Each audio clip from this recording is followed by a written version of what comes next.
কুম্ভ রাশি নক্ষত্র শতভিষা নক্ষত্ররা সবসময় মনে রাখবেন, ঘুম থেকে সকালবেলা উঠে আপনি আপনার অফিস যাওয়ার আগে একটা তামার পাত্রের মধ্যে জল দিয়ে 5টা আতপ চাল দিয়ে সেই জলটাকে দেখে আপনি কার্য, পেশা, ব্যবসা যাই সঙ্গে যুক্ত থাকুন না কেন আপনি বেরোন, দেখবেন আপনার পজিটিভ থিঙ্কিং আসবে, অর্থ আসবে, শান্তি আসবে। বাড়িতে ফেরার পর ওই জলটা রাত্রেবেলার দিক দিয়ে তুলসী গাছের দিকে দেবেন না, অন্য কোনো গাছের তলায় দিয়ে দেবেন। দেখবেন আপনার মনে এবং বাড়ির মধ্যে পজিটিভ এনার্জি আসবে। স্বামী স্ত্রীর মধ্যে দ্বন্দ্ব যে ঝামেলা মাঝে মাঝে হচ্ছিল সেটা থাকবে না।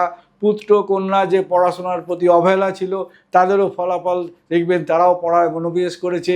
এবং বাড়িতে যে অতিথি আসছে, অতিথিও তার মধ্যে একটা পজিটিভ থিঙ্কিং, ভালো আলোচনা হবে।